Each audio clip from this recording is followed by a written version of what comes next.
Oh, yeah, you're so right. You know what, Dave? I had this back a year ago, and I think Jim's going to remember this when I started, is I had this guy and his wife want to come on the show. They had like 7 members of their ghost hunting group, and they had a beautiful website, and I talked to him on the phone a couple of times, and, you know, I asked certain questions, and they answered them, which I thought was good. I get him on the show. And, you know, I say, well, how many houses have you actually went out and investigated on hauntings? We did 1. Okay. And then I said, okay. And I said, well, what did you do? Oh, we charged them $800 right out of their mouth. Oh, we charged them $800. And you remember that, Jim, I think, James. I think. Oh, yeah. And then I said, well, then it came down to, well, I said, what do you want to do with your group? I mean, do you want to go out and do cemeteries, go out and cleanse houses, investigate buildings, go to old, you know, hospitals and stuff? Well, first thing we want to do is get picked up by a cable channel. Yeah, there you go. Well, you know what? That's what it's all about for a lot of these groups. They don't care about the real aspect. They think they're going to be rich and famous, and that's just not the case. I mean, it's not the case. You know, it's not going to happen.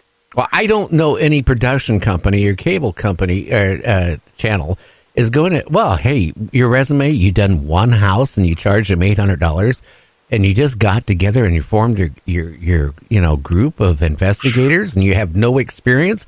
That isn't going to happen unless they want to come out with a show. Pay the inexperienced investigators. Yeah. Well, I hate to say it, but there's been several groups that have gotten on TV that had no experience whatsoever, but they had a weird niche that has never been done on TV before, and they got a TV show. And then in several cases that I've seen, they actually hurried up and made them a resume, created websites and everything after the show came out so they could appear to have some credibility. And it's just disgusting in that aspect of some of the things that have been done, you know, to falsify who these people say they are and other things like that. But, you know, there's a lot of them out there that were doing things before they got on TV. And, you know, it is what it is. You know, the production companies want to make a good TV show. You know, I'll just leave it at that. Well, the thing I'm looking at, if you got somebody come into your house, for example, because you claim that you have something going on, and if it is something going on, couldn't they really muck it up quite bad by these inexperienced people coming in? That happens all the time.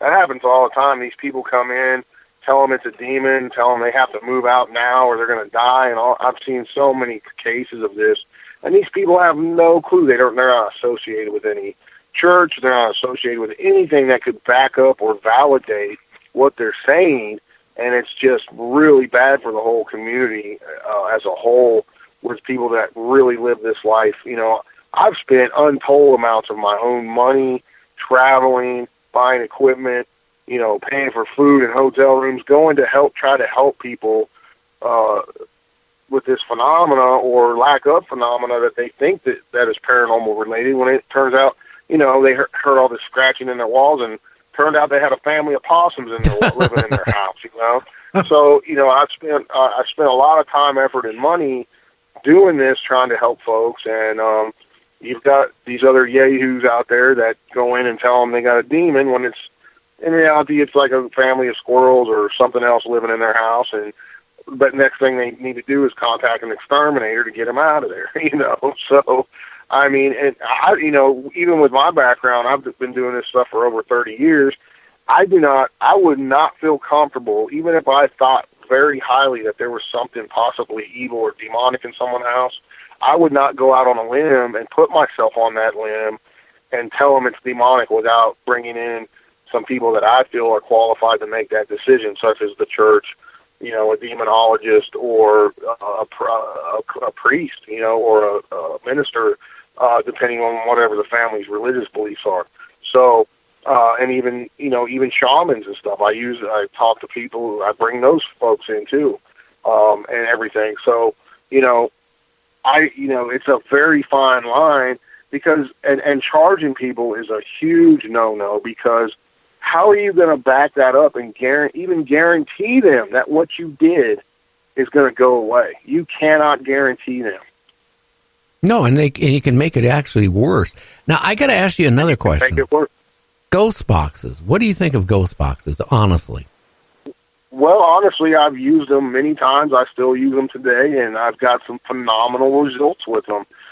In my personal opinion, spirits can use any type of device as a conduit to communicate with us, because there's no, if you look at it in this aspect, if I'm using a ghost box, I use Hack-Sacks, I use SB7s and SB11s, devices that were specifically made for ghost hunting to scan through channels, creating a white noise, thus creating energy for spirits to communicate, right? So that's the whole theory behind these things. And I've had, these boxes say my first and last name. I've had them use every cuss word in the book, cussing at me. First off, this as well as I do. In the FCC in the United States, you cannot say those types of words. They will shut you down or give you $100,000 fine.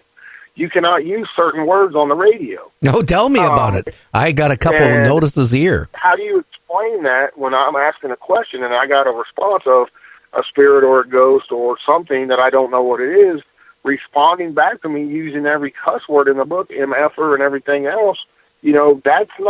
That's real to me. I mean, that shows me that, hey, these things do work. There's something communicating. I don't know what it is, but it's not nice, So at other times, you're going to definitely hear radio bleed over, where it's scanning through the channels. But when you get those responses that are, I've heard growling noises on these things. I've heard hisses, and it wasn't radio static. It was a definite vocalization with phonetics over many different times. I couldn't even count all the times I've got really, really good responses out of some of these devices. So, I've even done many different experiments with just plain straight white noise, different colors of noise, different tones of noise. I've used everything you can think of. Water, the sound of water. I've got EVPs coming out of that. Of those type of situations. I've even used a fan one time. You know how a fan will create a white type noise, and I've recorded EVPs coming out of that noise. So, I think that these entities or spirits, whatever we're communicating with, can utilize, various tones and sound to communicate with us. It's fascinating stuff, What is the scariest, anything you heard or recorded from one of these, ghosts or entities? Oh, man, there's been so many times, but one that pops into my mind. I was talking with my good buddy Sean Austin, who I've done many investigations with. Him, and David Weatherly were at this place called Revenant Acres, and it was in Indiana. And there's this little podunk farmhouse. It had just reports of all this different activity going on. And we were having a bunch of different things happen at this place. There was some possession videos that were put out by the people, by various people that have been there. This one kid's arm was contorted in such a way that his arm should have broke. And long story short, but we were doing some work in this house because we were trying to, sometimes we just go to places to see what we can capture, to validate paranormal activity there. And I had a recorder in my hoodie my sweatshirt hoodie that has a front pocket, the big front pocket in it. And I had sat a recorder in there, and I was walking around doing some other stuff. And one of the guys was running a ghost box, and we were getting all this crazy growling, and we were smelling the smell of feces and urine out of thin air. It was really dark and nasty place, And when he was holding the ghost box, the spirit box, he was reporting that it felt like he was being shocked in his hand, and he couldn't hardly hold on to this thing. And I pulled my recorder out to do an EVP session, and it was turned on, and I know it was turned off when I put it in my pocket. And this is a switch that's like embedded on the side of this particular recorder that you have to like kind of put your fingernail down in to turn it on. There's no way it could have turned on just being in my pocket because there's nothing else in my pocket with it. So I hit play on this thing, and it's the kind of recorder that only records when there is sounds being captured. And you have to physically also hit the record button to start this thing. So 2 different ways you have to turn this thing on. Well, I picked that thing out of my pocket. Number 1, it's turned on. And number 2, it's got a red flashing light saying it recorded stuff. So I hit play on that thing, and it sounded like the straight up what you would imagine the sounds of hell would be. Wow. Demonic sounding growling voices, people screaming and moaning in pain and agony, just the most god-awful stuff you could ever imagine come out. And it went on for like 10 minutes. And then it just stopped, and the thing was still playing, and there was nothing else on it. That would be And it was very bizarre. We couldn't figure it out. I tried to debunk it. I turned the recorder off and put it back in my pocket and jumped all around, rubbed my stomach, trying to make it turn on again. Doing all this different thing. I could not recreate it. It was just one of the most bizarre things that we've ever had, recorded there. And at any place, really. And, it was, and, over the years, I've gotten so many EVPs, growls, threats of violence against us, going to kill you, pig, me being ex-law enforcement and everything else. You name it, I've probably come across it at one time or another in this field. Scary, Dave. Now, a question, Dave. We're almost at the end of the before the break, and I know you were only scheduled to be on to 8:30 or 8:25. Can you hang on for about another 15 minutes after the break? Sure.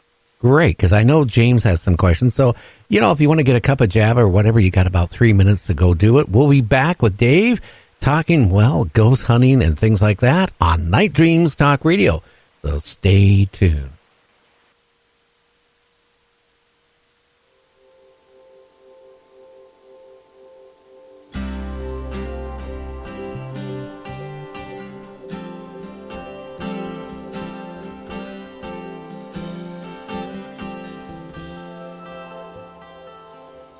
You and I were living in the strangest of times on my hill, watching while the cities rise from the cleft that we left when the sun beat it down into the valley.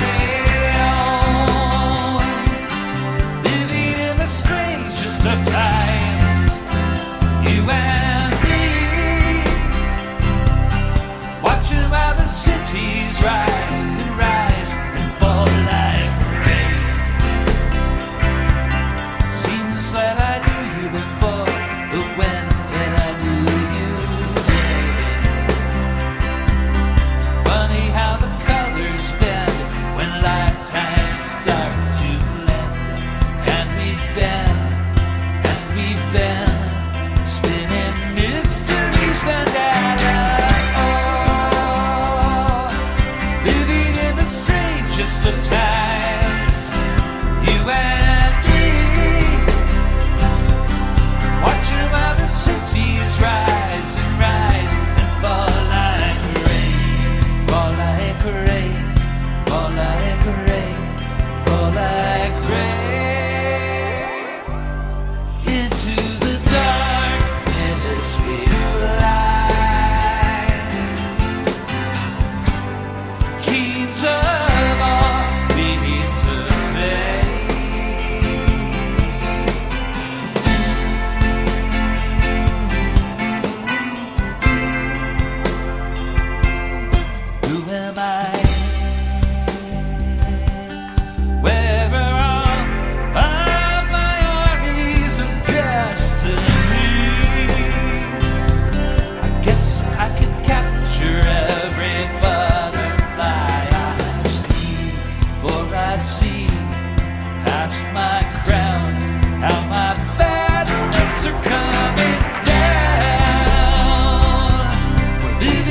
If you would like to hear Night Dreams Talk Radio on your local radio station, let them know. Tell them to check out www.nightdreamstalkradio.com and you can advertise your business on Night Dreams Talk Radio, and you will be heard worldwide. Why not contact us at